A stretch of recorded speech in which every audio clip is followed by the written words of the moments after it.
In a quiet, snow-dusted corner of a Russian palace, there was a room where the very furniture was rumored to have been carved into instruments of sin. Welcome.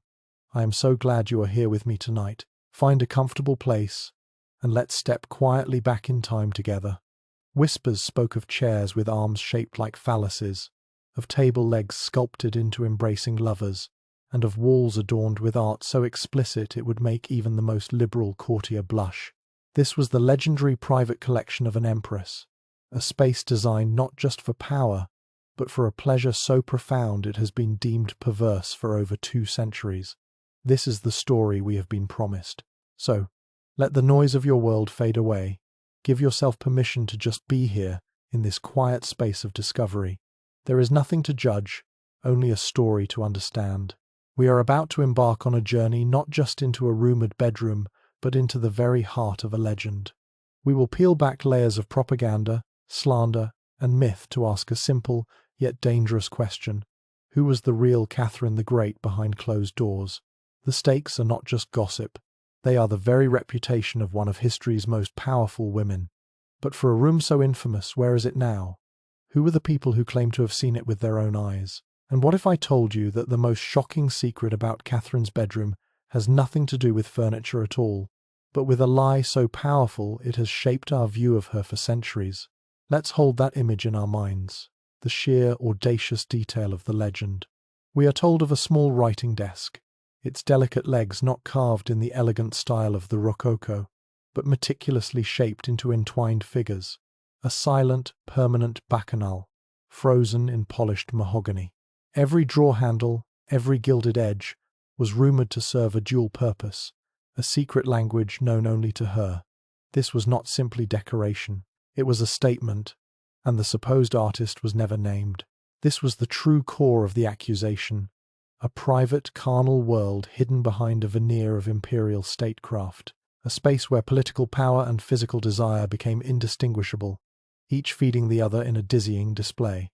It was a room built entirely from whispers, but whispers always have a source, a person with a motive, and finding that source, that changes everything. Let us step past the threshold of rumour and into the room itself.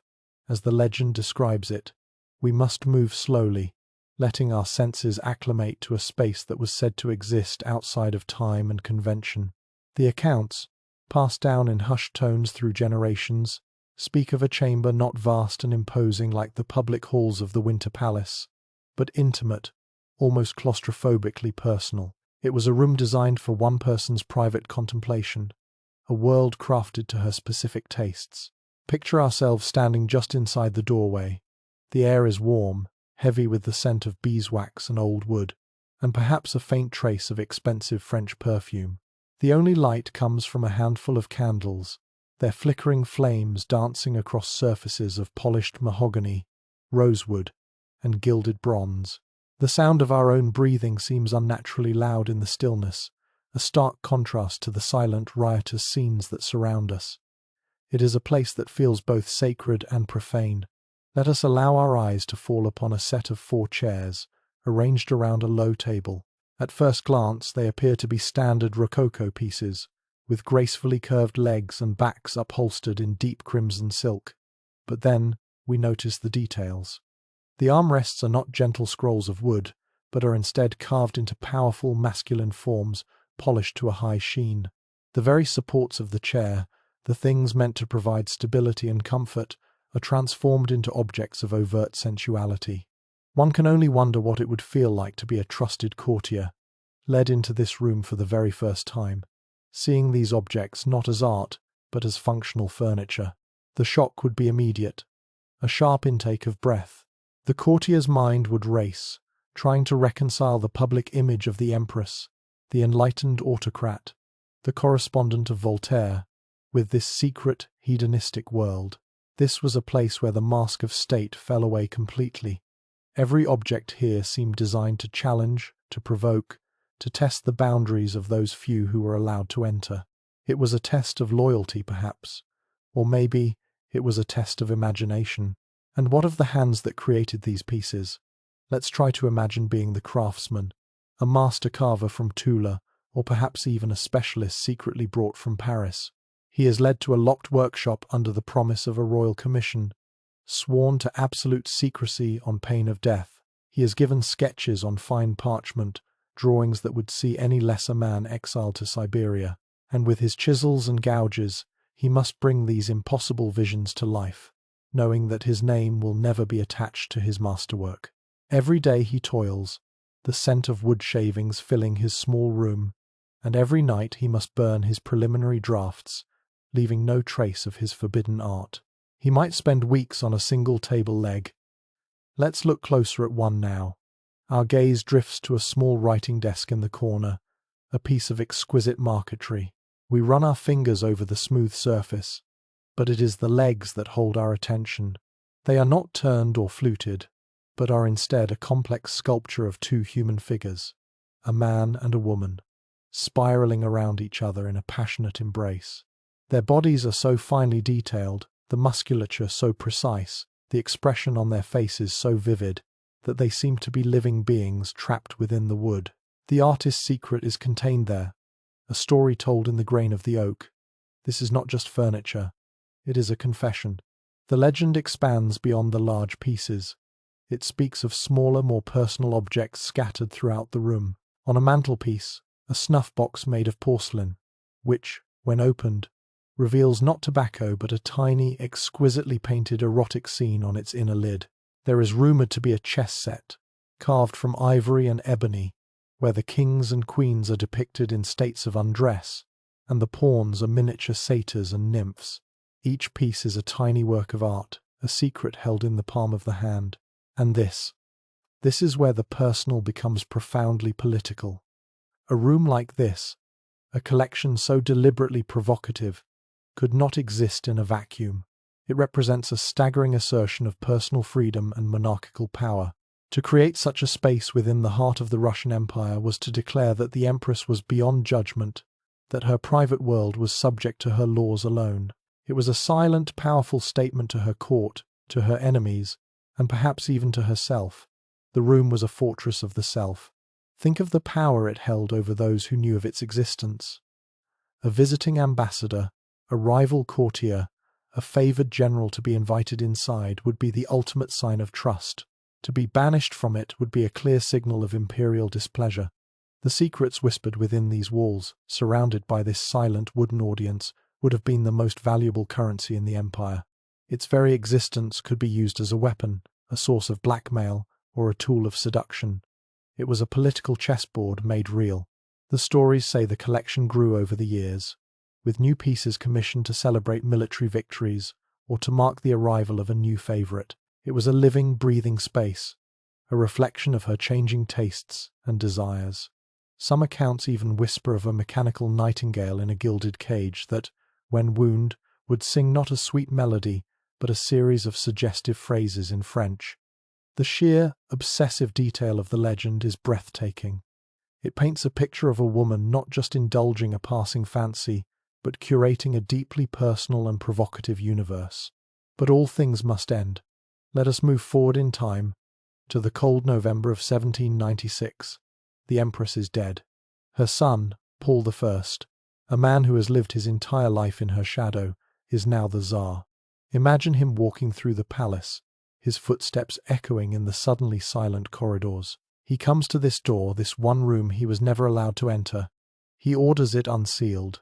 We can only speculate on what he might have felt as he stepped inside, the candlelight revealing the collection for the first time. Was it disgust? Was it a grim sense of vindication, confirming his worst suspicions about the mother he resented? Or was it something more complex, a painful awe at the sheer force of will required to create such a place?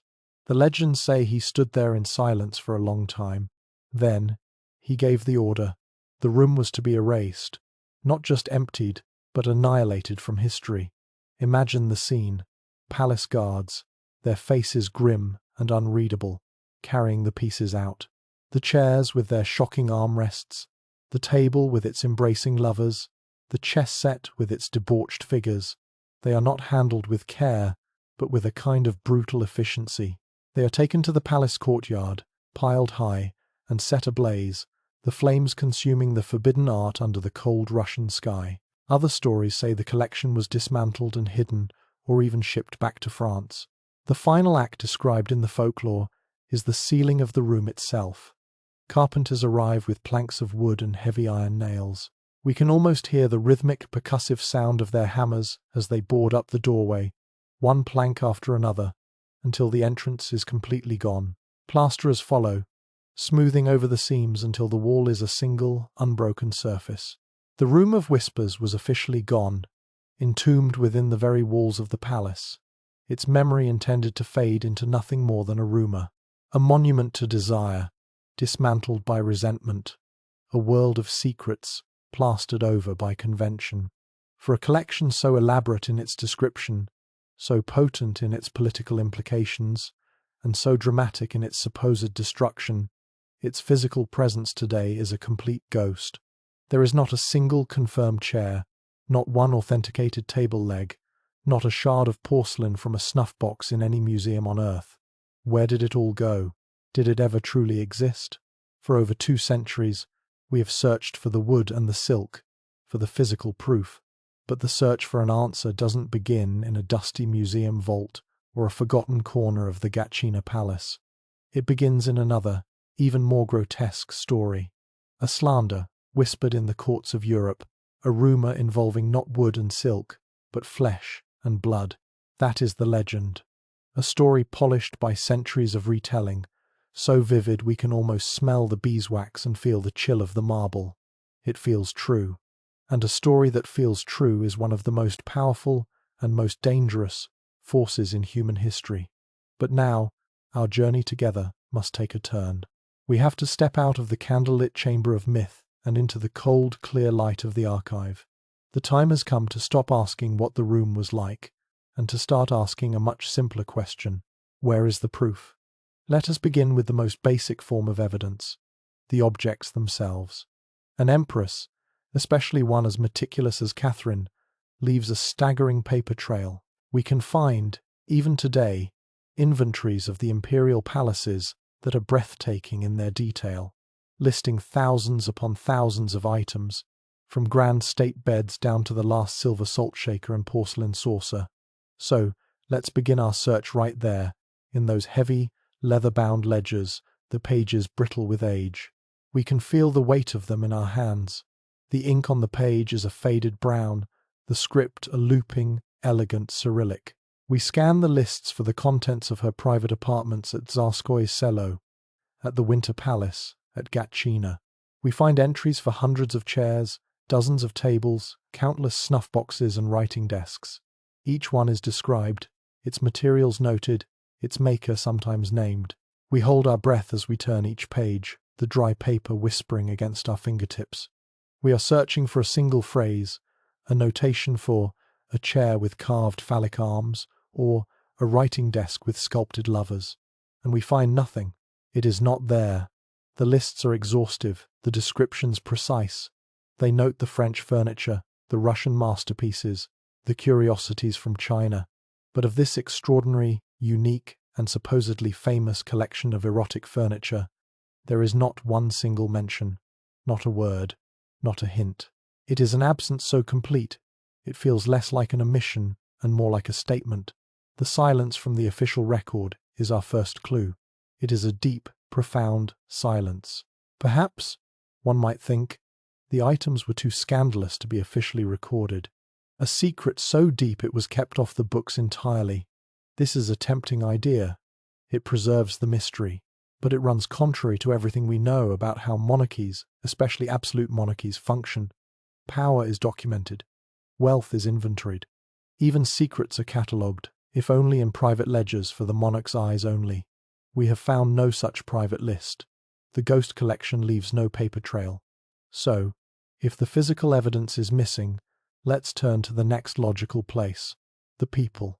Surely a collection so shocking would have been a topic of rampant gossip. We must now search the letters, the diaries, and the memoirs of those who walked the halls of her palaces every single day. Let's start with her enemies, the courtiers who would have leapt at any opportunity to discredit her. We pore through their venomous accounts of her reign, their complaints about her policies, Their sneers about her favorites. They criticize her endlessly. But they do not mention the furniture. Isn't that strange? For people so dedicated to ruining her reputation, for them to ignore such a potent and easily described weapon seems almost impossible. A story this scandalous would have been irresistible, a jewel in the crown of any slander campaign. Yet, the contemporaneous accounts from her rivals are silent on this specific, lurid tale. The whispers only seem to start much, much later, decades after her death, when the people who were actually there are long gone and unable to refute them. This is a pattern. It is the classic signature of an urban legend. The story is always from a friend of a friend, or an unnamed source, or is set in a vague, unverifiable past. The tale of the erotic cabinet functions in precisely the same way. The accounts that do exist are almost always from French diplomats or disgruntled Polish nobles, people with a clear political axe to grind, and they are always writing years after they supposedly saw it. There is no first-hand, verifiable account from someone within her inner circle. The people who knew her best, who saw her daily, left behind a wall of silence on the subject. And what about Catherine herself? Let's turn to the source. Let us open the thousands of pages she left behind. Her personal correspondence with figures like Voltaire and Diderot reveals one of the sharpest minds of the 18th century. She was witty, she was intellectually curious, and she was, by the standards of her time, remarkably frank. Her private memoirs, not intended for publication, are even more revealing, discussing her unhappy marriage, her political ambitions, and her lovers with astonishing candor. We search these personal, intimate documents for any hint, any coded reference, any private admission of this secret world she supposedly curated. If this room were a fortress of the self, a deep expression of her personal philosophy, surely some echo of it would appear in her own private thoughts. We read her letters to Grigori Potemkin, the great love of her life, letters filled with passion, vulnerability, and even bawdy humor. They shared everything. Surely she would have shared this. And again, we find a void. She writes of art, of architecture, of philosophy, of war, of love. She never, not once, writes about or alludes to a collection of erotic furniture. The woman who emerges from her own writings is complex, brilliant, ambitious, and sensual. But the creator of the debauched wonderland we imagined earlier is simply not present. The personality reflected in the thousands of pages she wrote does not match the person who would have commissioned such a collection. This changes everything. The absence of evidence is not evidence of absence, the old saying goes. But in history, when an event or an object of this magnitude leaves no physical trace, no financial record, no eyewitness account, and no mention in the private writings of the person at its center, then the silence itself becomes the evidence. The silence becomes a roar. Let's pause here for a moment.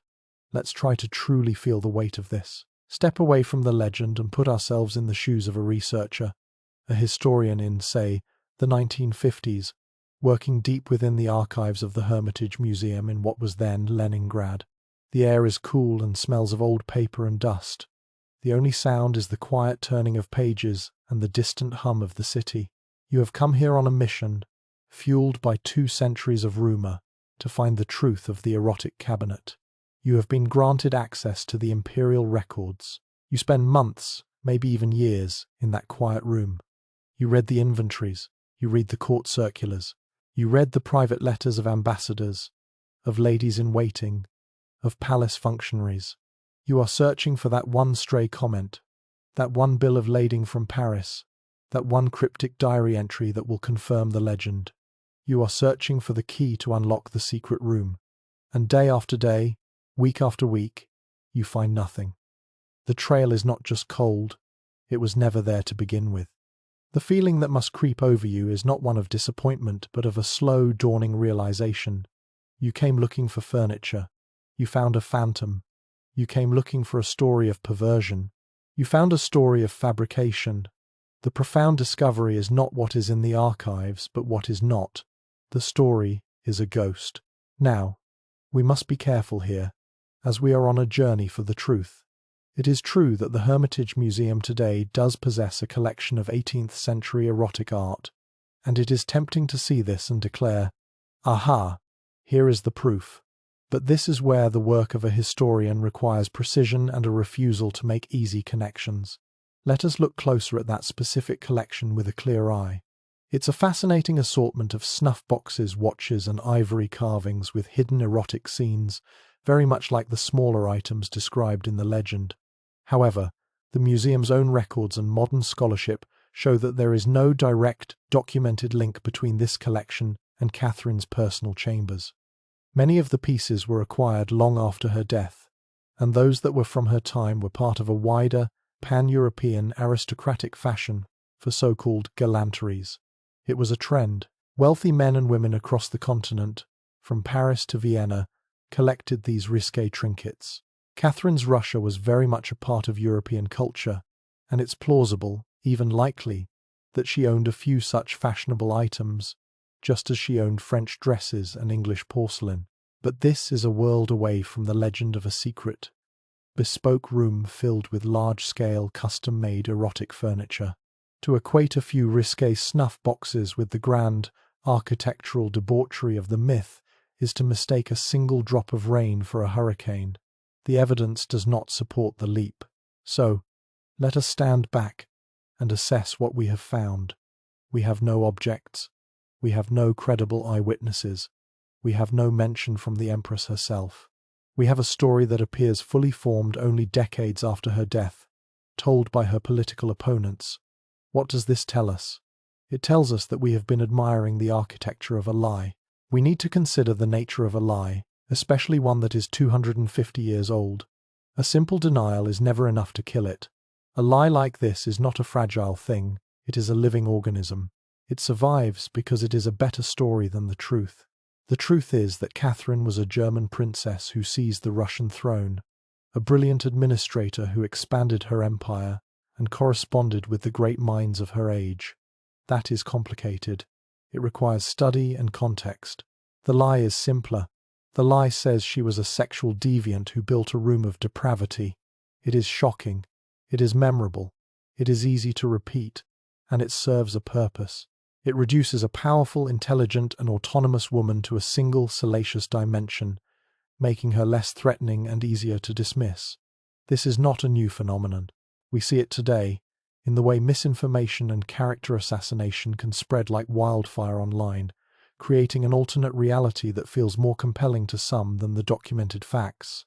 The technology is new, but the tactic is ancient. The erotic cabinet was a weapon. It was a story crafted to dismantle a legacy, to replace the image of an enlightened empress with that of a degenerate nymphomaniac. It was a room built not of wood and silk, but of whispers and malice. It was political warfare disguised as court gossip. The emptiness we found in the archives is the real story. The ghost is the evidence. And if the cabinet was a ghost, it was a ghost born from a deep and powerful animosity, a hatred that could not attack her policies. So, it attacked her person. To understand the origin of this phantom room, we must now turn our gaze to the most infamous lie of all. We must investigate a slander so grotesque, so inhuman, it has overshadowed her entire magnificent reign, reducing her to a punchline in a dark, cruel joke. We have arrived at the heart of the darkness. It is the story that has clung to Catherine's name like a shroud for centuries, the one whispered as a punchline in schoolyards and repeated with a grim sort of relish. We must address it directly, without flinching. We have to talk about the horse. The story, in its crudest form, alleges that Catherine the Great was killed while attempting a sexual act with a stallion. It is a piece of slander so vile, so completely beyond the pale of human decency, that its persistence is, in itself, a historical phenomenon worth examining. It is the ultimate degradation, an attempt to erase the Empress and replace her with a monster. Let us be clear, together, right now. It is a complete and total lie. The truth of her death is, like most truths, far more mundane and far more human. On the morning of November 16th, 1796, Catherine, then 67 years old, rose at her usual early hour. She followed her routine, drank her strong black coffee, and went to her dressing room. It was there, alone, that she suffered a massive stroke. She did not cry out. She simply collapsed. Her attendants found her some time later, unconscious on the floor. We can sense their hushed panic, the frantic, whispered calls for the court physician, the desperate attempts to move her to her bed. She was an empress, but in that moment she was simply a frail, elderly woman at the mercy of a sudden, catastrophic medical event. She lingered for another day, never regaining consciousness, and died peacefully in her bed the following evening. That is the reality. A quiet, sad, and deeply personal end. But here is where the story takes a turn. How does a stroke in a dressing room transform into a lurid fable involving an animal? The answer lies not in St. Petersburg, but hundreds of miles away, in the salons and back alleys of Paris. The story first appears as a piece of political propaganda circulated by her French enemies, men who saw her as a dangerous and expansionist rival. They could not defeat her on the battlefield, so they decided to desecrate her in death. It was a brilliant piece of psychological warfare. The lie was designed to be unforgettable, to attach itself to her memory forever. It weaponized her known love of horses and her well-documented series of lovers, twisting them into something inhuman. It was an image crafted to replace the Empress with a caricature of unrestrained, unnatural female appetite. It was not just a lie, it was an assassination of character performed on her corpse. Now, let's stop. Take a breath. It's important for us to understand why times a lie this absurd was so effective. A story like this doesn't just work because it is shocking.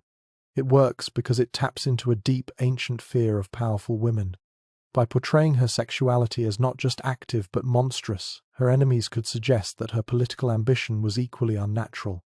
Her desire for territory, her desire for lovers, her desire for power, it was all painted as one and the same, a grotesque, insatiable hunger that threatened the natural order of the world. The horse story was not an isolated incident. It was merely the capstone on a carefully constructed edifice of slander that had been built for decades. The architects of this campaign threw everything they could at her reputation, hoping something would stick. They circulated pamphlets claiming she required sexual congress up to 6 times a day simply to function, painting her as a creature of pure physical need rather than intellectual might. When this failed to halt her political progress, the stories grew stranger. One of the most bizarre tales involved her personal hairdresser, a man named Zorich. The rumor stated that she kept him in a gilded cage in her apartments, releasing him only to style her hair and satisfy her desires, before locking him away again. We have to appreciate the insidious creativity of this fiction. It is a story of total domination, turning a man into a pet, a possession. It inverts the power dynamics of the era so completely that it becomes a kind of horror story for the patriarchal mind. Of course, there is not a shred of evidence that any such cage ever existed. Zorich was a real person, a guardsman and a short-term favorite, but he was no one's prisoner. We can see the clear pattern now, can't we? The erotic furniture, the insatiable appetite, the caged hairdresser, and finally, the horse. Each story escalates, pushing the boundaries of plausibility further and further. Each tale is designed to strip away another piece of her humanity. First, she is a woman with unusual taste. Then, she is a nymphomaniac.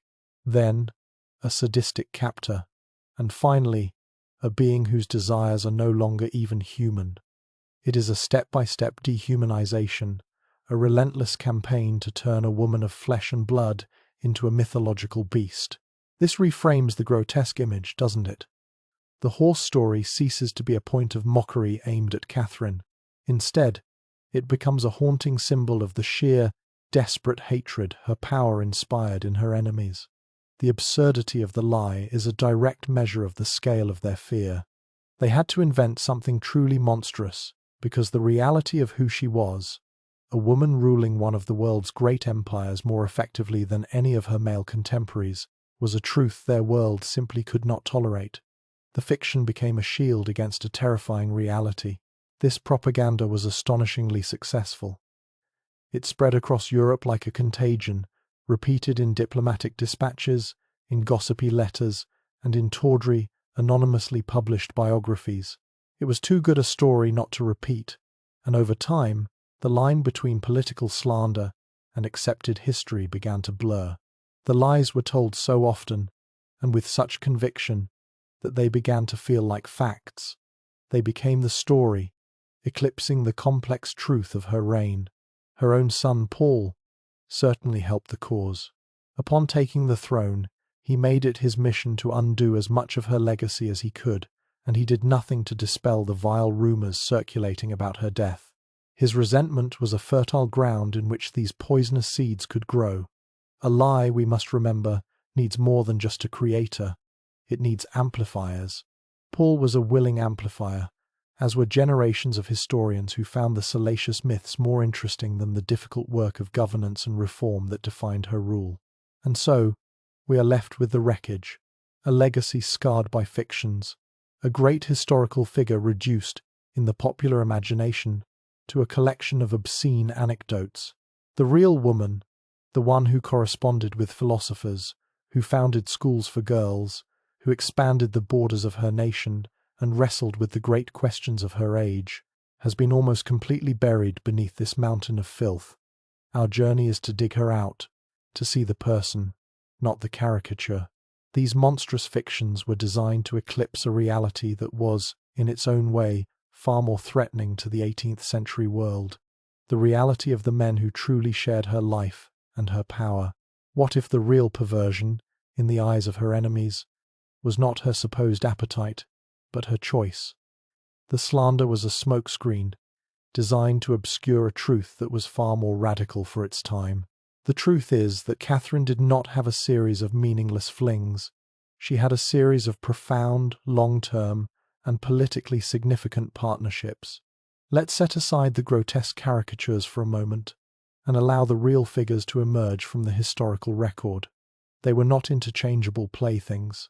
They were men of consequence, and her relationships with them were affairs of state as much as affairs of the heart. We begin with the Orlov brothers, particularly Grigori, the handsome, daring guards officer who was instrumental in the coup that placed her on the throne.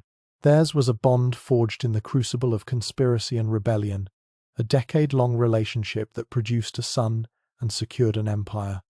This was not a casual dalliance, it was a strategic alliance. Then we find Stanisław Poniatowski, a man of intellect and refinement whom she had loved as a young Grand Duchess. When the Polish throne became vacant, she used her immense power to place him upon it, making her former lover a king. One could imagine the quiet satisfaction she must have felt, transforming a personal affection into a geopolitical reality. Her heart and her strategic mind were never truly separate. Each relationship was a chapter in her life, a reflection of her needs, not just as a woman, but as a sovereign. But these were merely prologues. For us to truly understand the woman behind the throne, we must turn our attention to the one man who was not a chapter, but a volume unto himself. He was a figure of towering ambition, volcanic energy, and brilliant, chaotic intellect. A man who was, in every sense, her equal.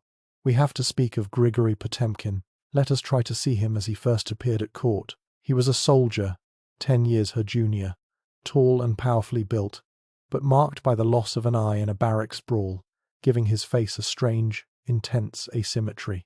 He was not conventionally handsome like Orlov, but he possessed a raw, untamed magnetism that was impossible to ignore. He was brilliant, moody, extravagant, and deeply devout, a collection of contradictions that seemed to mirror the soul of Russia itself. For years he was just a face in the crowd of the court, but his presence was a low hum of energy, waiting. Their connection, when it finally ignited, was explosive. It was a meeting of two extraordinary minds, two titanic wills who recognized in each other a shared ambition and a shared loneliness. The court watched, holding its breath, as the Empress, now in her mid-40s, fell deeply and completely in love. The evidence of this is not in gossip or rumor. We find it etched in ink on paper that has survived for over 2 centuries. Let us listen now, not to the whispers of her enemies, but to her own voice. Let's imagine the sound of a quill scratching across a heavy sheet of parchment in the deep silence of a Russian night, the only light coming from a single flickering candle on her desk. She is writing to him, her golden pheasant, her marble beauty, her dear puppet. My dearest friend, my Grisha, she writes. "I love you with all my soul. You are handsome, intelligent, and cheerful. When I am with you, I do not notice the time, and the week seems like a single day.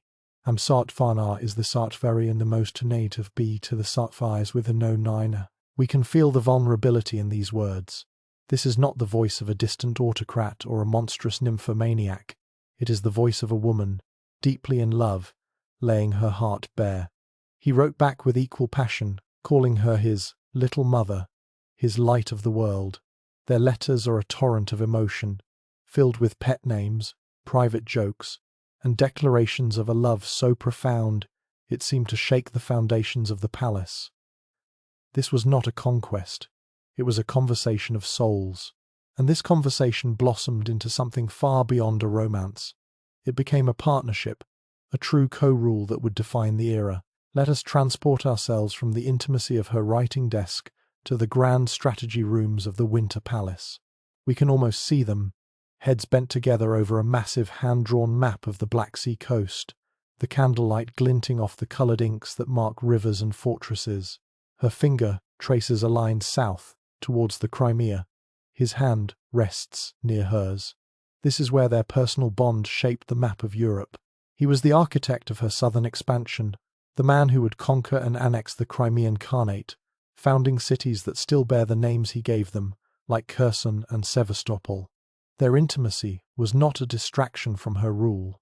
It was the very engine of her imperial ambition, a shared dream of a greater Russia made real through their combined will. It was a bond so deep, so all-encompassing, that many historians believe they were secretly married.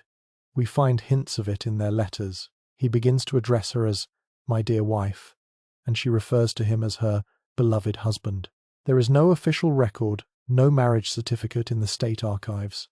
A secret like that would have been a state secret of the highest order, but one can imagine a private ceremony, conducted in a small remote chapel by a trusted priest, a vow made not before the court, but before God. It seems possible that she considered him, in her heart and in law, the true partner of her life. What followed is perhaps the most misunderstood and misrepresented part of her entire story. After 2 years of intense, all-consuming passion, the physical romance between them began to cool. This is often portrayed as Catherine growing bored and casting him aside for a new, younger lover. But that is the simple, salacious story. The truth is far more complex and far more profound. Their love did not end, it transformed. Potemkin moved out of the Empress's personal apartments, but he never left her life. He remained her closest friend, her most trusted advisor, and her undisputed co-ruler. He became, for all intents and purposes, her family. He was the one person who could storm into her study without being announced, who could argue with her, challenge her, and make her laugh. Their bond transcended the physical, evolving into a partnership of unparalleled political and emotional depth. He was a fixed star in the constellation of her life. And this is where the story defies all the slanders. As Catherine began to take new, younger favourites in the years that followed, Potemkin was not a jealous rival. Incredibly, he often played the role of matchmaker. We know from their continuing correspondence that he would vet the candidates, assessing their suitability, their intelligence, and their loyalty. He would even offer the new young man advice on how to please the Empress. Let us pause to consider the sheer strangeness and maturity of this arrangement. It is a dynamic that would seem progressive and unconventional even today, let alone in the 18th century. It completely shatters the myth of the insatiable Empress, replacing it with a picture of a woman in a deeply committed, albeit unconventional, lifelong partnership. The young men who came and went were companions, but Potemkin was the constant. He was the husband of her mind and the partner of her empire, long after he ceased to be the lover in her bed. We see a clear pattern emerging here.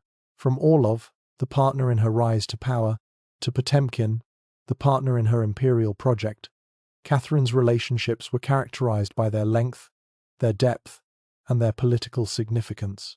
She chose men who could serve her state as well as her heart. She formed bonds that lasted for years, sometimes for decades, that evolved from passion into a deep and abiding friendship. This pattern of long-term, powerful partnerships was not the behavior of a nymphomaniac. It was the behavior of a ruler, and this autonomy was precisely what made her a target. To find the source of the poison, we must look closer to home, to the son who despised her. To understand the sheer force of this venom, we have to walk the cold, echoing corridors of the Gatchina palace, not as admirers of an empress, but through the eyes of the man who waited in its shadows. We must try to understand the world of the Grand Duke Paul Petrovich. His entire existence was a state of suspension, a life lived in the antechamber of power, waiting for a throne he felt was rightfully his. Let us try to see what he saw. He saw a mother who was a foreigner, a German who had usurped the throne from his Russian father, Peter III. He saw a court that celebrated her brilliance while whispering about his own perceived inadequacies. And everywhere he looked he saw her lovers, these men who were showered with titles, wealth, and power, a constant, living testament to his mother's authority and his own irrelevance. Each new favourite was another nail in the coffin of his pride. Imagine you are Paul I, living your entire life in the shadow of a mother you believe stole your throne. Her lovers are a constant, vivid reminder of your own questionable legitimacy, as rumours of your parentage have followed you since birth. How does that resentment fester in the lonely halls of your palace? Year after year, decade after decade, it becomes more than hatred. It becomes an obsession, a dark sun around which your entire world revolves. He cultivated his resentment like a rare poisonous flower. He ran his own court at Gatchina as a militaristic mirror image of his mother's, obsessed with Prussian drills and rigid discipline, a stark rebuke to her cosmopolitan, enlightened world. Every decision she made, every reform she enacted, he saw as a personal affront. Her expansion of the empire was not a glory for Russia, it was a distraction from her crime against him. Her patronage of the arts was not a new golden age, it was a decadent waste of resources that should have been spent on his army. This personal animosity created a political vacuum, a space for all of Catherine's enemies to gather. Disgruntled nobles, foreign agents, and religious conservatives all saw in Paul a potential ally, a tool to be used against the Empress. The whispers that originated in the salons of Paris found a welcome home in the drafty halls of Gatchina.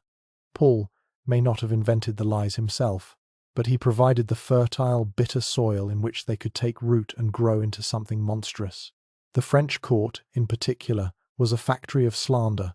They saw Catherine's Russia not as a partner in the European project, but as a rising, semi-barbaric power that threatened to upset the delicate balance of the continent. Her victories against the Ottoman Empire, her dismemberment of Poland, these were the actions of a ruler with an insatiable appetite for territory. To discredit her ambition, they needed to discredit her character. The weapon they chose was history itself. They reached back nearly 2,000 years into the Roman annals and found a perfect archetype of female depravity, Messalina, the third wife of the Emperor Claudius, a woman whose name had become synonymous with lust and political intrigue. They began to call Catherine the Messalina of the Neva. This was not just a clever insult. It was a calculated political move, a piece of branding designed to be easily understood and repeated across the courts of Europe. Let's understand the power of this label. By calling her Messalina, they were placing her into a pre-existing narrative of a dangerously sexual woman who uses her body to manipulate a nation. It suggested her court was not a center of enlightenment, but a new Roman cesspool of orgies and conspiracies. It implied that her political decisions were not the product of a brilliant mind, but the whims of a woman driven by lust. It was a complete character assassination, packaged in a neat classical reference that any educated European would immediately understand. And this was the framework that gave all the other lies their power. The story of the erotic furniture, the tales of countless lovers, even the grotesque fabrication about the horse, they all fit perfectly into the character of Messalina. The label was the box, and the slanders were the poison being placed inside it. One lie validated the other, creating a circular, self-sustaining mythology of depravity. The architects of this lie understood that a story, repeated often enough, becomes a kind of truth. The lies were not just about sex. They were a political tool to attack her legitimacy, her reforms, and her expansion of the empire. Every pamphlet that described her supposed orgies was also a subtle attack on her alliance with Austria. Every whisper about a new, young favourite was also designed to cast doubt on her latest military appointments. The personal slander was inseparable from the geopolitical strategy. It was a shadow war fought with ink and rumour instead of cannons and bayonets. Catherine was aware of these campaigns, of course. She was one of the most well-informed rulers in the world, with spies and diplomats reporting back from every capital. But one could imagine her reading these reports with a kind of weary disdain. To engage with such filth would be to dignify it.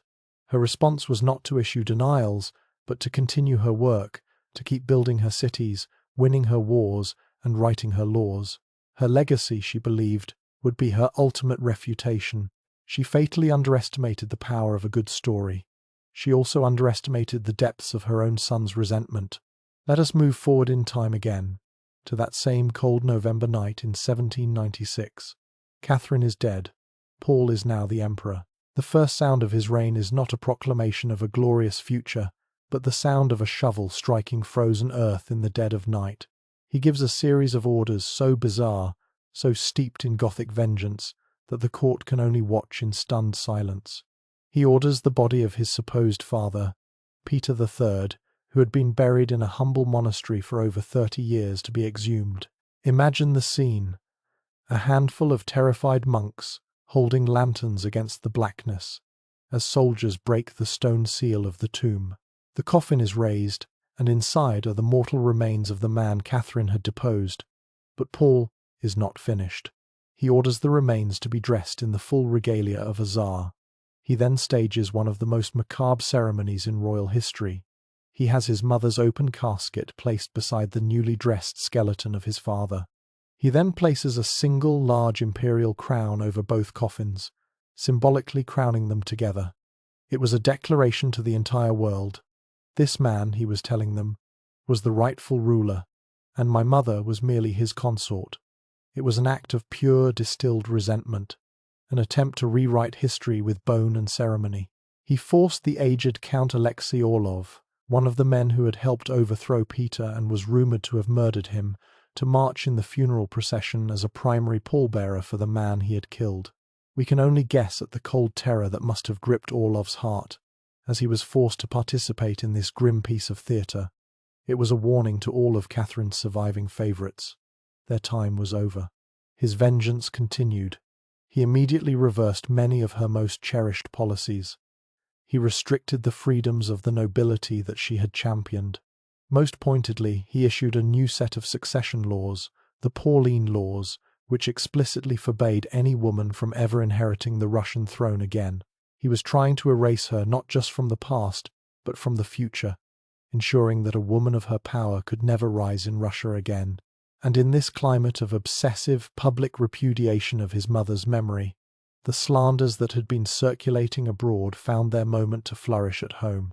Paul did not need to actively spread the story of the horse or the furniture. He simply had to create an environment where any story that denigrated his mother was seen as a sign of loyalty to the new Tsar. His court became an echo chamber for the very worst rumours, and he did nothing to stop them. He let the poison spread. We can see now how the private and the political, the personal and the international, all wove together to create this tapestry of lies. The French provided the narrative framework of Messalina. Rival nobles and disgruntled courtiers added the lurid details. And her own son, in his quest for posthumous revenge, created the official climate of sanctioned hatred that allowed the legends to become entrenched as a kind of folk history. Each actor had their own motive, but they all worked towards the same goal: the demolition of a great woman's reputation. The campaign was a stunning success.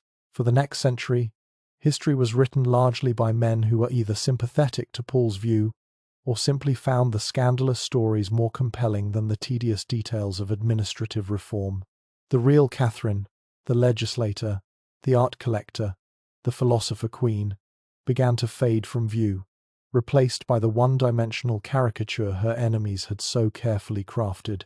They had succeeded in making the lie more memorable than the truth. But the story of this character assassination does not end there. In the 19th century, The narrative of a sexually deviant, power-mad female ruler proved to be a remarkably durable and useful political weapon. The seeds of slander, planted by family and foreign foes, would lie dormant for decades, only to be watered and grown into a monstrous tree by a new evil in the 20th century. Let's now leap forward in time. More than 140 years from Catherine's death, we must leave the candlelit palaces behind and travel into the brutal, mechanized winter of 1941. The snow is falling not on quiet imperial parks, but on the frozen, shell-pocked earth of the Eastern Front. The world is at war, and an old, decadent lie is about to be dusted off and given a new, profoundly sinister purpose. We can almost hear the shift in the air, the gentle quiet of the archive replaced by the whine of a bitter wind and the distant percussive crump of artillery. The German war machine, the Wehrmacht, is pushing deep into the Soviet Union. Its armies have encircled Leningrad, the city that was once Catherine Street, Petersburg. The goal is not just to conquer, but to annihilate, to wipe a culture from the map. And to justify such an act, you need more than just weapons. You need a story. The propaganda ministry of the Third Reich, under the direction of Joseph Goebbels, understood this better than anyone. They were masters of the narrative weapon. Their central thesis was simple and monstrous. The Slavic peoples of the East were, to mention, subhumans, whose culture was a decadent sham propped up by a corrupt, morally bankrupt leadership. And in the gilded, abandoned palaces of the Tsars on the outskirts of the besieged city, they found a perfect symbol for this narrative. They found the ghost of Catherine the Great. Here, in the cold, abandoned rooms of Tsarskoye Selo and the Gatchina Palace, the old French slanders were reanimated. They were no longer just court gossip. They became evidence for a new prosecution. The stories of Catherine's insatiable sexuality, her parade of lovers, and her rumoured room of debauchery were seized upon by Nazi propagandists. They fit perfectly into the story they wanted to tell about Russia itself, that it was a nation defined by Asiatic depravity, secretly ruled by German blood that had gone rotten. We must try to understand the sheer cynicism of this act. A German-born princess was now being used by a new German state as the prime example of Russian degeneracy. The lie had come full circle. The propagandists began to circulate these stories among the invading troops. It was a way to steel them for the horrors they were meant to inflict. It told them they were not destroying a great culture. They were cleansing a diseased one. And this is where the story of the erotic cabinet takes its most tangible and most treacherous form. Suddenly, for the first time in a century and a half, we begin to get eyewitness accounts. German soldiers, occupying the palaces that once belonged to the Empress, began to write home with fantastic tales. They claimed to have found it. They said they had seen the room with their own eyes. Let's try to put ourselves in the boots of a young German soldier in that terrible winter. He is freezing, he is starving, he is fighting a brutal war thousands of miles from his home. He is billeted in a wing of a vast, echoing palace, a place of unimaginable, decaying luxury. He has been told for months that the enemy is subhuman. Then, he hears a rumour from another soldier, or perhaps from an officer attached to a propaganda unit. The rumour speaks of a secret room, a place of unspeakable perversion, built by the great Tsarina herself. The story spreads through the ranks like a fever. It is a welcome distraction from the misery and the terror of the front line. It confirms everything he has been told about the enemy. And soon, the rumour solidifies into a kind of shared memory. A group of soldiers breaks into a locked wing of the palace. They find rooms filled with beautiful French furniture, perhaps some classical statues of nudes, common in any 18th century palace. But through the lens of the propaganda, they see something else. They see proof. That statue of Venus becomes a portrait of the Empress. That Rococo chair with a curved leg becomes one of the infamous erotic carvings. Their imaginations, primed by the official narrative of Russian depravity, fill in the blanks. They are no longer just soldiers. They are discoverers, witnesses to the enemy's secret shame. They are the first people to see the evidence in 150 years, or so they believe. The most detailed accounts that we have of Catherine's supposed erotic furniture come not from the 18th century, but from the chaos and propaganda of the 1940s. This fact alone should give us pause. It casts a deep shadow of doubt over every single claim. We are dealing not with historical observation, but with the product of a sophisticated psychological warfare campaign. The stories are artifacts of the war itself. Let us examine the context more closely. The palaces around Leningrad were systematically looted and destroyed during the German occupation. Art was stolen, furniture was burned for firewood, walls were smashed by artillery. The famous Amber Room was dismantled and shipped to Germany, never to be seen again. This was an environment of pure chaos and cultural vandalism. It was also the perfect environment in which to claim a discovery that could never be verified. One of the most persistent stories comes from a German art historian who was serving with the army. He claimed to have been shown the cabinet by other officers and was so shocked he ordered the room sealed. It's a compelling story. It has the ring of authority, but no such sealed room was ever found after the war. No photographs were ever produced. It exists only as an anecdote, a story told years later, shaped by memory and by the prevailing narrative of the time. And this reveals the brilliant, insidious nature of the propaganda. By placing the discovery and the subsequent destruction of the room within the wider context of wartime devastation, the Nazis created an unfalsifiable lie. Any demand for proof could be met with a simple, tragic shrug. The evidence was there, they could claim, but it was sadly destroyed in the fighting. The lie was given a built-in alibi, a shield of fire and rubble that protected it from scrutiny. After the war, Soviet commissions undertook a monumental task.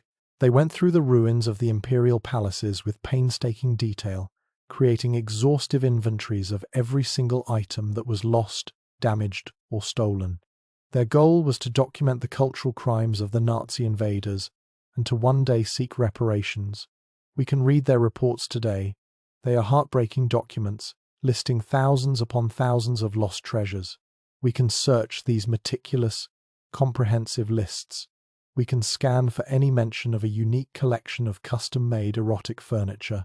We can look for a notation of a room of a particular scandalous nature being destroyed by the occupiers. The search is a long one, through endless columns of Cyrillic script describing broken porcelain and burned tapestries. Once more, we find an absolute, deafening silence. The Soviet archivists, who had every reason to document such a unique cultural loss, make no mention of it. This tells us something crucial.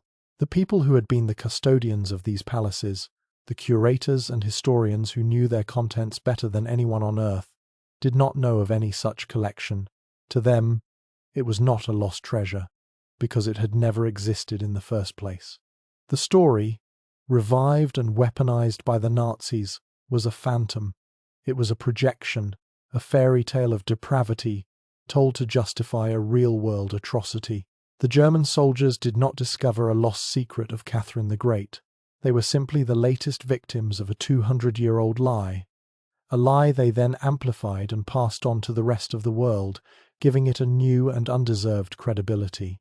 We can begin to see the terrible generational power of a well-crafted slander.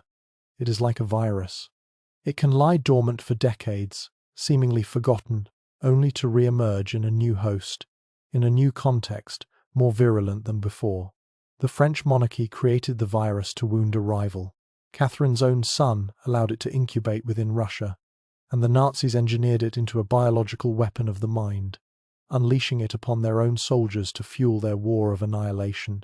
Each generation that repeats the lie believes they are the ones who have discovered the truth. They do not see that they are merely links in a long chain of historical libel, passing a poisoned story down through time. The myth of the erotic cabinet, as we know it today, is less a product of the 18th century and more a ghost of the Second World War, a piece of shrapnel from that conflict that has embedded itself deep in the body of history. This is a profoundly sobering realization.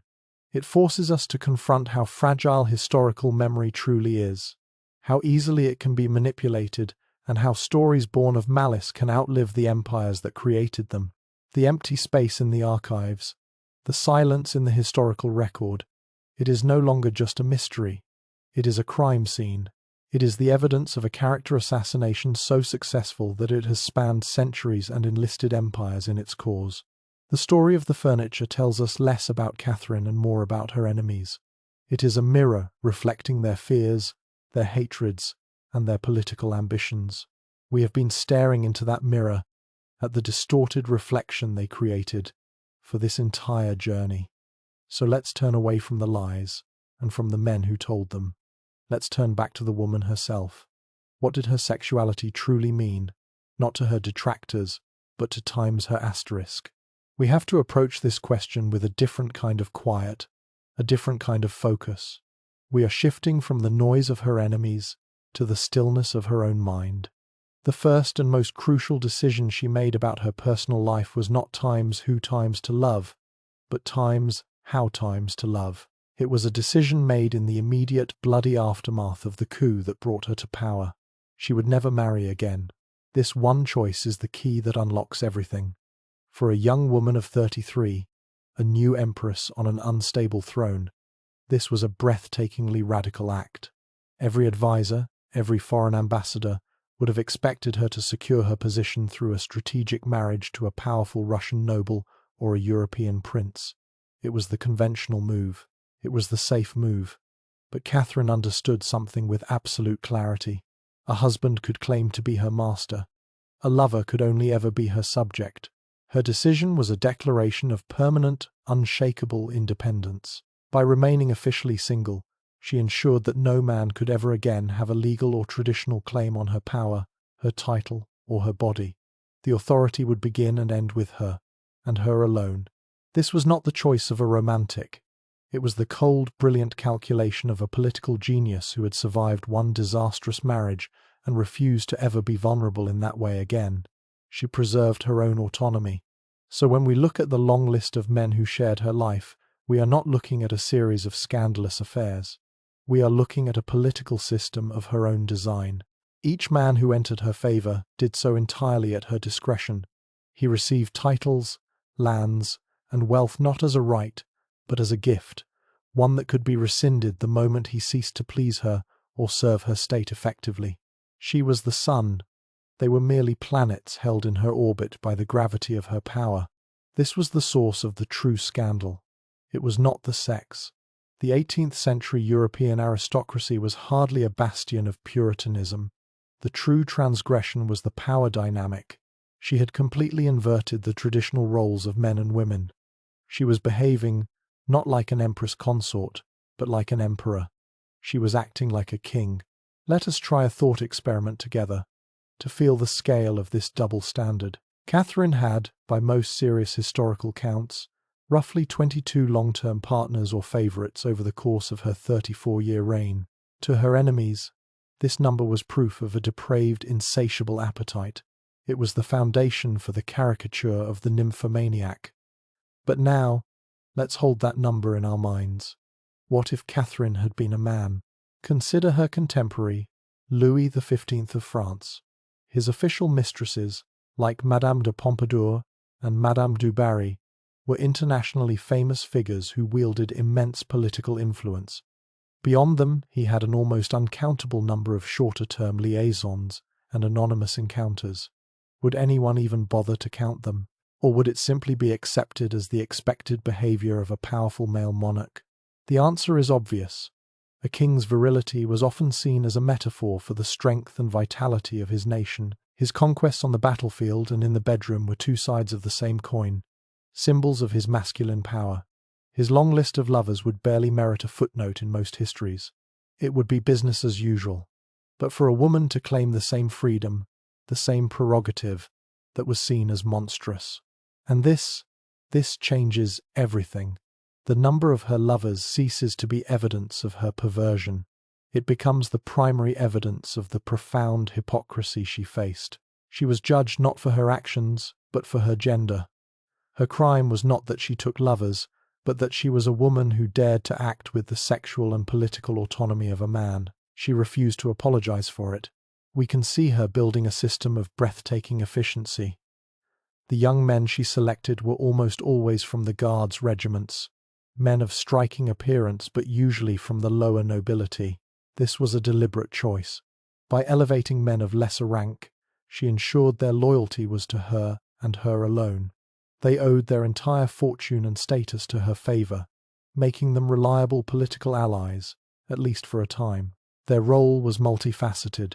They were companions, offering a respite from the immense, crushing loneliness of absolute rule. We must not forget that. At the end of a day spent deciding the fate of armies and the direction of empires, she was still a human being who craved affection and conversation. These men provided that. But their role was also deeply practical and public. The official favorite, or general adjutant, was a recognized position at court. He lived in a suite of rooms directly below hers, connected by a private staircase. He accompanied her to public events, he reviewed troops with her, and he often acted as a private secretary or a trusted sounding board for her ideas. To be the favorite was to be one of the most powerful men in the empire, a direct conduit to the Empress.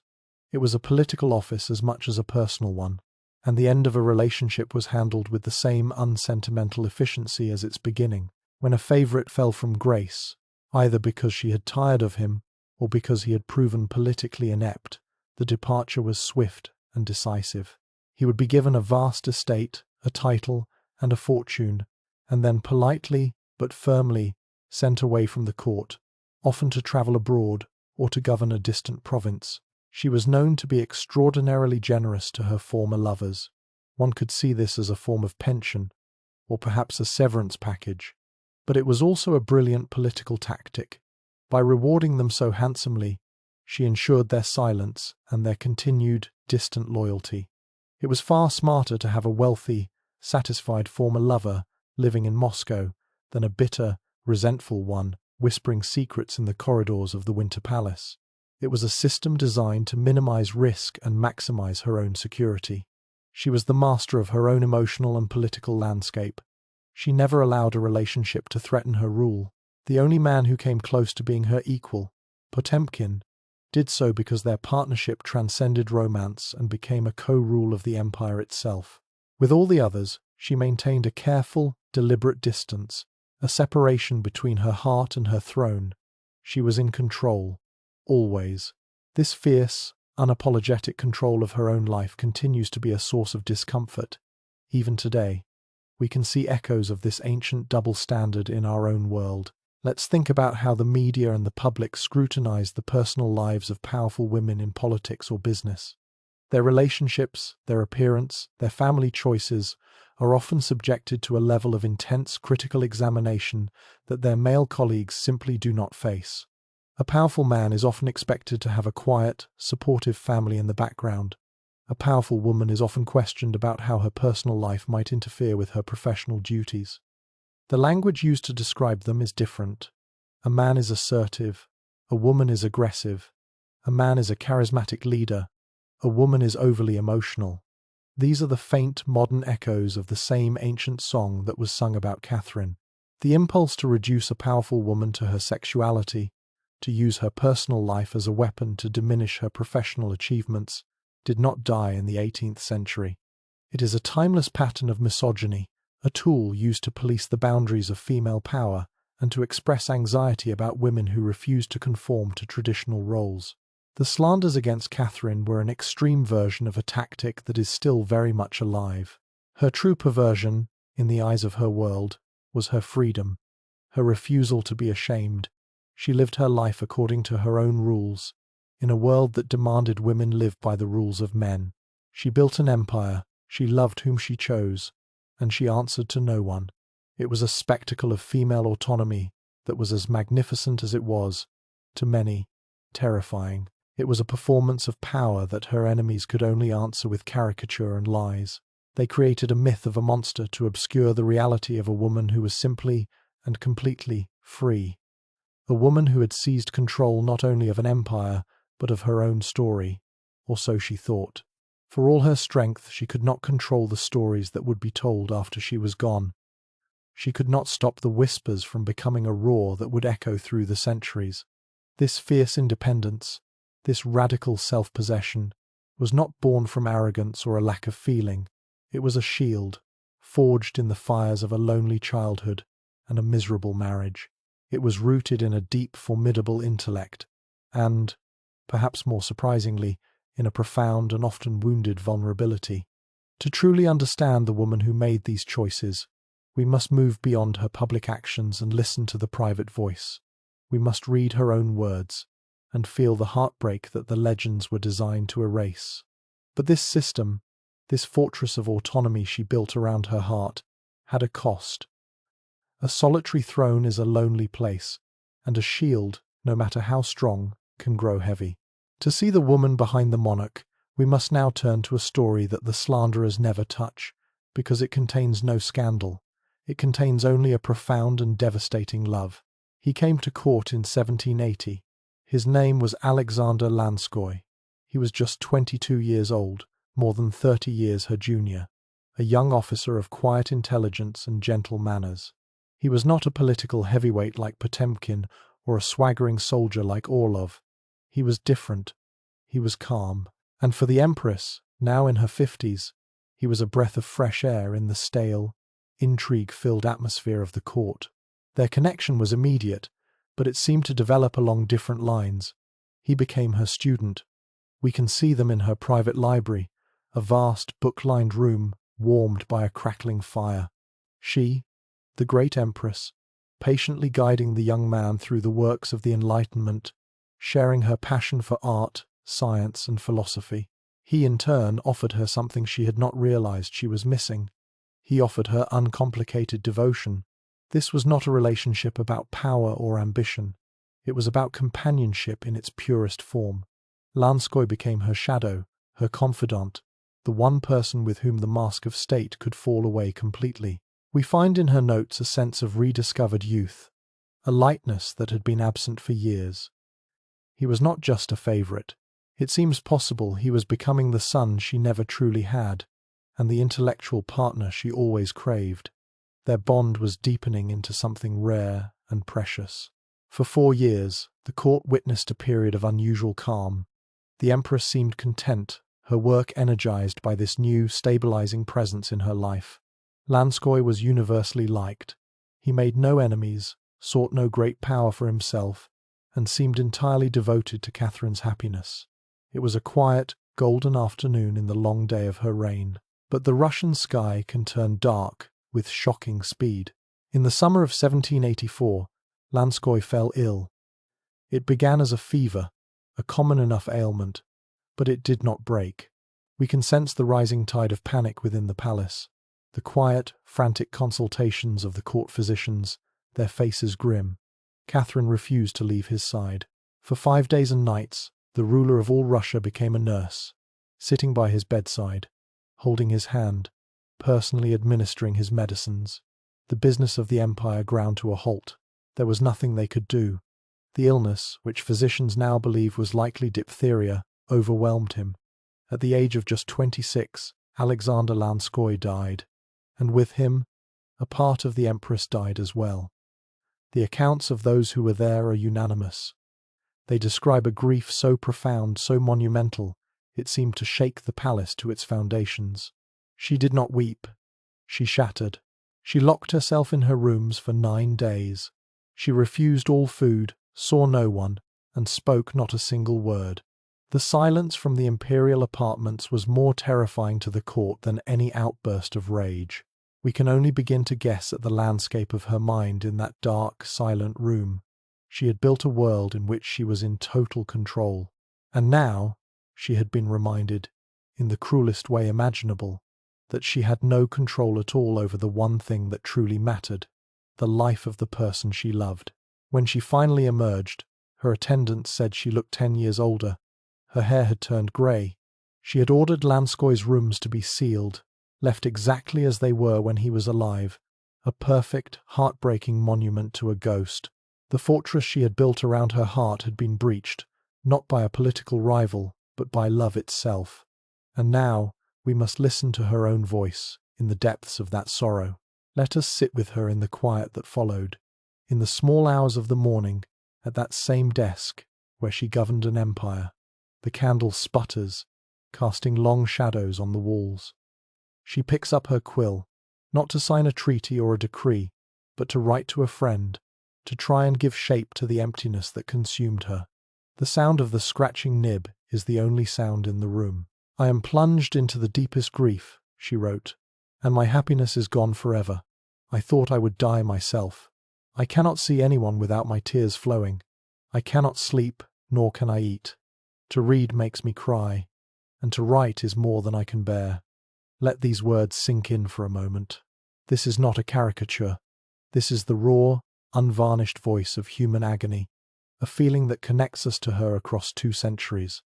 The woman who her enemies painted as an unfeeling monster of appetite was, in reality, a person capable of a love so deep that its loss almost destroyed her.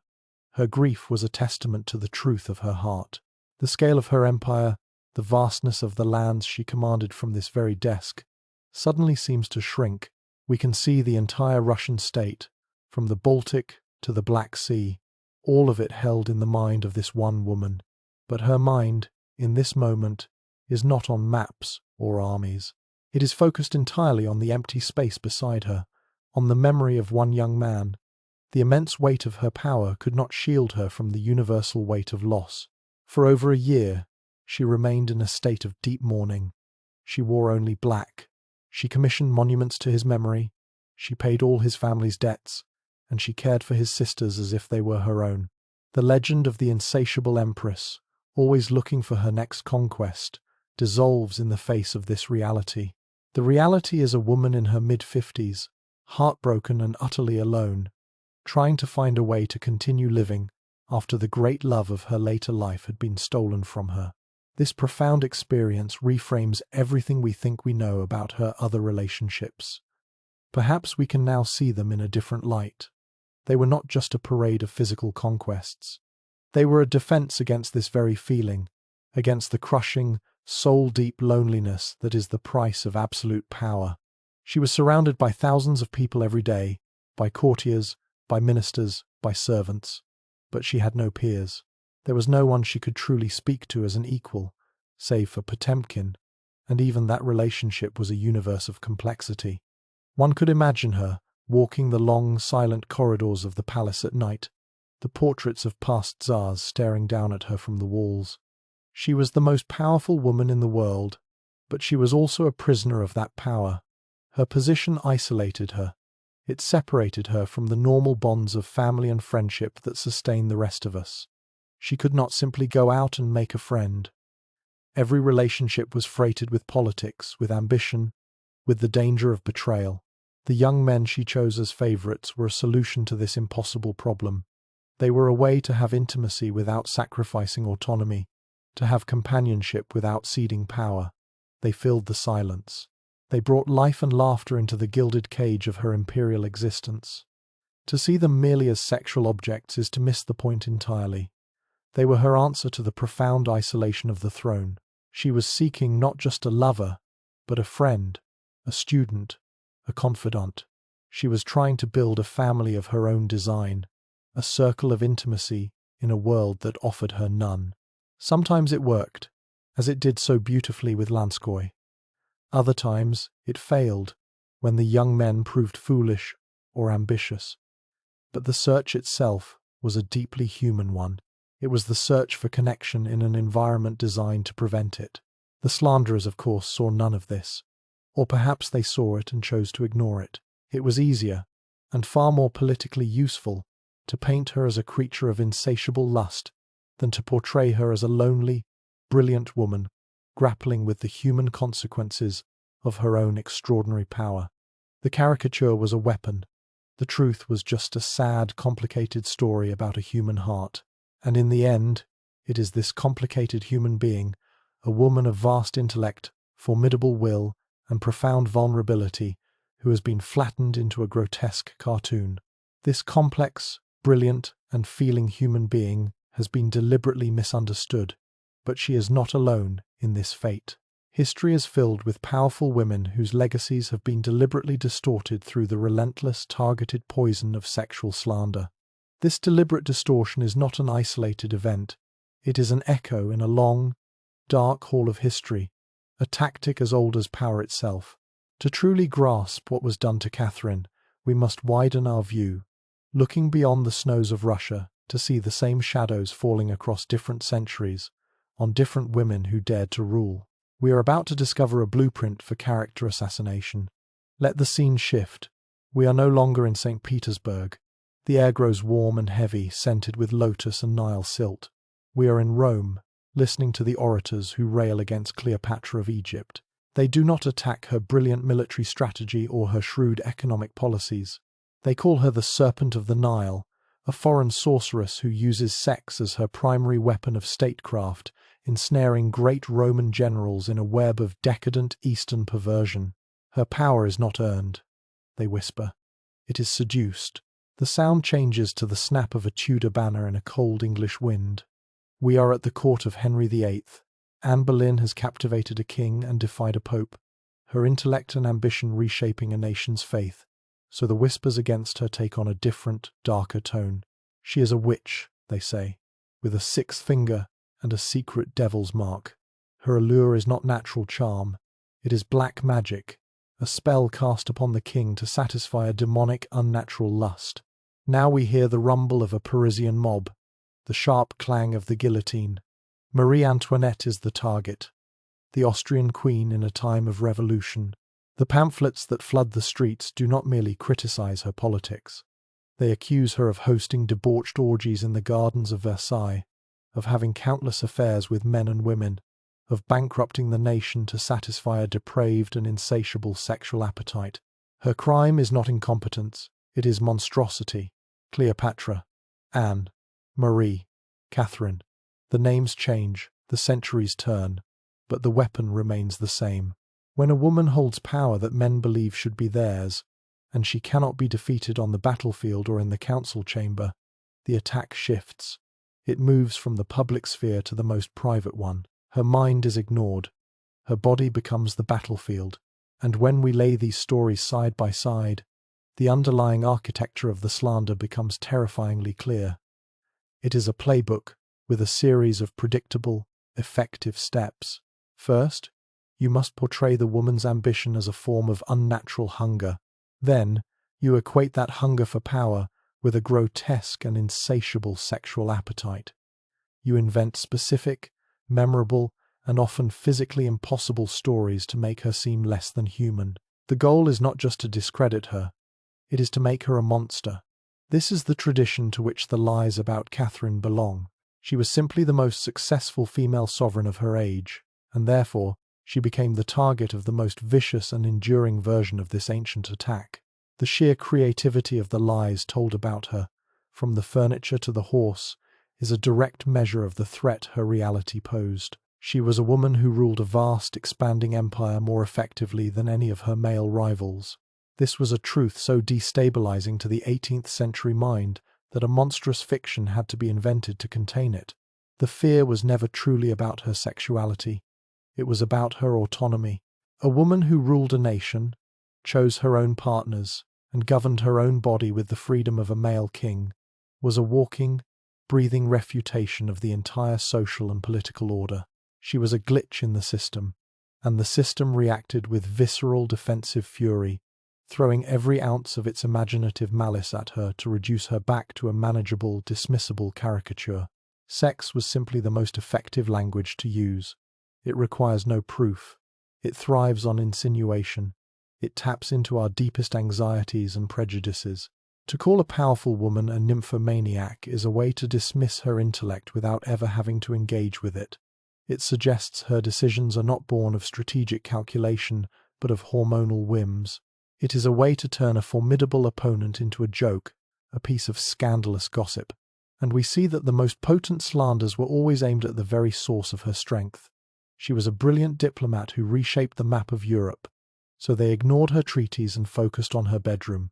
She was a voracious reader and a correspondent of the great Enlightenment philosophers, so they ignored her letters to Voltaire and invented a library of pornography.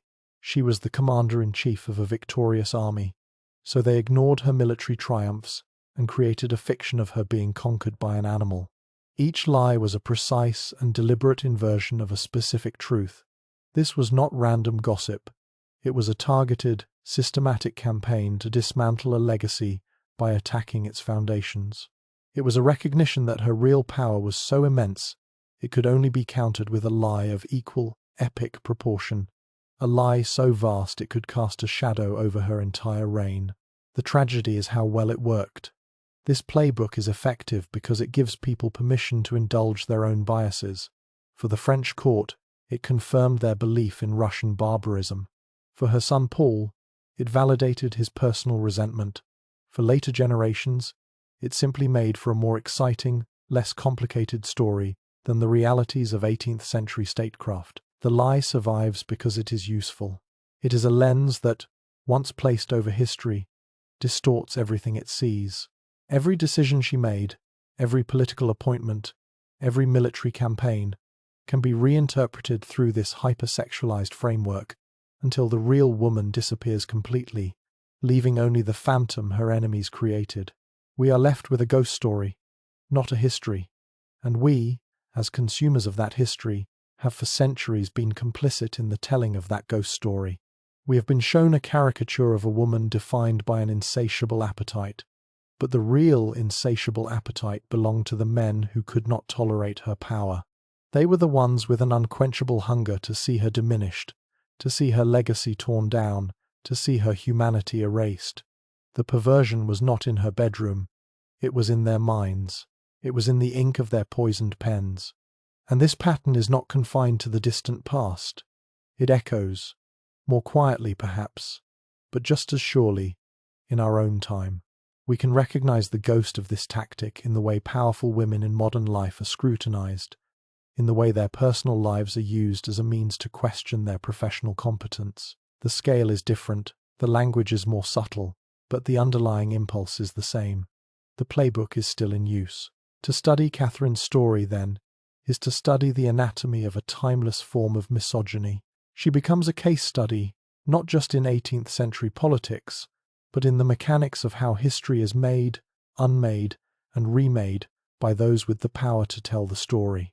She is a monument to the resilience of a lie, but she is also a monument to the resilience of a woman who, in her own time, refused to be defined by the hatred of her enemies.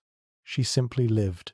She built her world on her own terms, a universe of power and intellect and passion that her detractors could only view from the outside, peering through the keyhole of their own limited, fearful imaginations. What they saw there, or what they claimed to see, tells us everything about them, and almost nothing about her. The real story was always happening on the other side of that door, in the quiet, complex, and brilliant mind of the woman who held the key. So we have peeled back the layers. We have journeyed from the lurid myth of a secret cabinet to the cold, empty silence of the archives.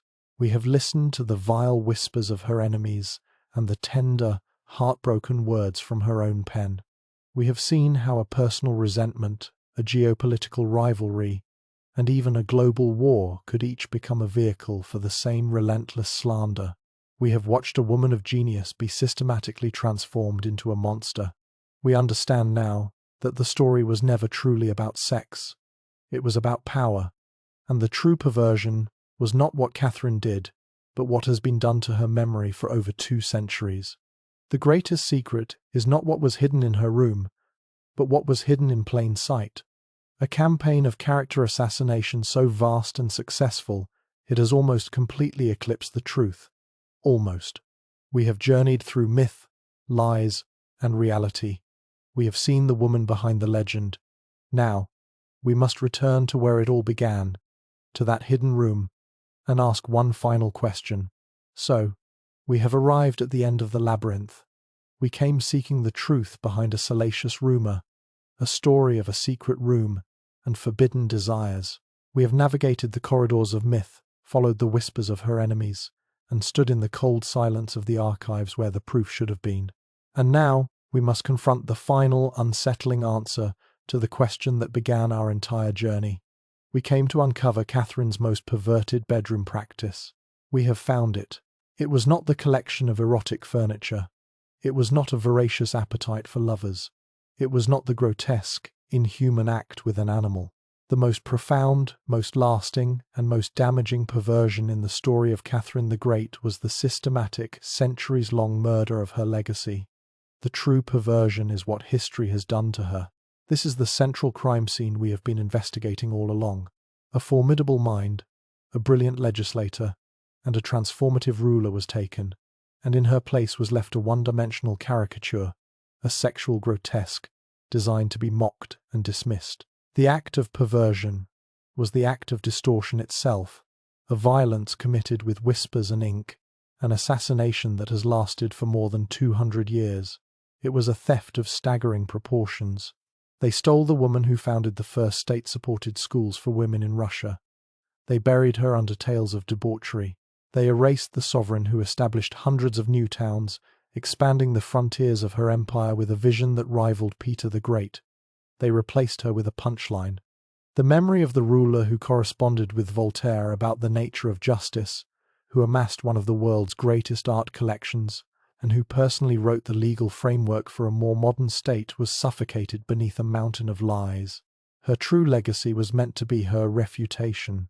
She built it day by day, for 34 years, a monument of policy, conquest, and enlightenment.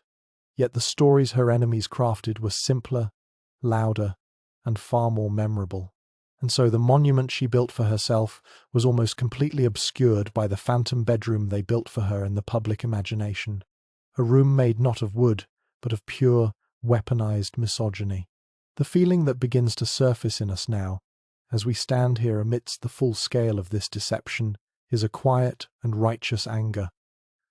It is not an anger directed at a long-dead empress for her supposed sins. It is an anger directed at the injustice, at the sheer vicious effectiveness of a lie. We feel a profound sense of loss for the real story that was almost completely buried, for the truth that had to be excavated like a forgotten tomb. This was not a passive forgetting. It was an active erasure. Each time the story of the horse was told as a joke, a tiny chisel blow struck against the edifice of her reputation. Each time a writer repeated the myth of the erotic furniture without question, another piece of her true self was chipped away. It was a death by 1,000 cuts, inflicted over centuries, by people who never knew her, yet felt they had the right to define her. We can feel the weight of that now, the collective weight of generations of casual slander. The perversion was this act of turning a woman of immense historical significance into a public commodity, a piece of gossip to be consumed and discarded. The greatest indecency was not what she did in her private life, but what the world did to her memory in the full light of day, and continues to do. This realization forces us to confront something deeply unsettling about the very nature of truth. It suggests that a legacy, no matter how monumental, is a fragile thing. It is not carved in stone. It is written on paper, and paper can be burned, rewritten, or simply ignored in favor of a more exciting fiction. It raises a chilling question that reaches far beyond the 18th century. How easy is it, really, to destroy a person after they are gone? If a figure as powerful and as well documented as Catherine the Great can be so successfully and enduringly slandered, what does that mean for anyone else? It tells us that history is not a settled, stable record of the past. It is a battlefield of narratives, a constant struggle between memory and erasure. And on that battlefield, a lurid lie often has a greater power to survive than a complicated truth. The success of this particular lie reveals something not just about Catherine's enemies, but about all of us. The story of her perversion has survived for so long because it is, on some level, a story we want to hear. It confirms ancient biases about powerful women. It simplifies a complex historical figure into an easily digestible archetype. It allows us to feel a sense of moral superiority over the supposed decadence of the past. We are not just passive observers of this historical crime. For centuries, the world has been a willing audience. The slander worked because it found fertile ground in a culture that was, and often still is, deeply uncomfortable with female autonomy.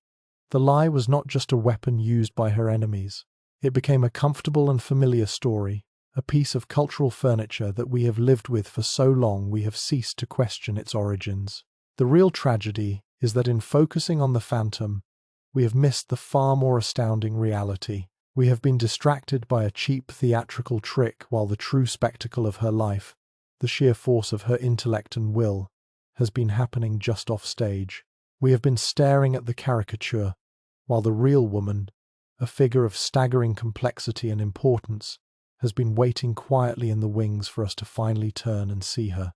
We came here to solve a mystery about a bedroom. We leave with a far more profound understanding of the mechanics of libel and the enduring power of misogyny. The story of Catherine is a cautionary tale. It is a stark reminder to always look past the whispers, to question the simple, scandalous story, and to seek the human being who is so often buried beneath the weight of their own legend. Her true legacy is not one of sexual excess. It is a testament to the resilience of a woman who governed, built, and loved on her own terms in a world that could not tolerate her freedom. The real story is not about her perversion. It is about the perversion of truth itself. And so, with this new understanding, let's reflect on the journey we've taken together and what it means for us, here and now.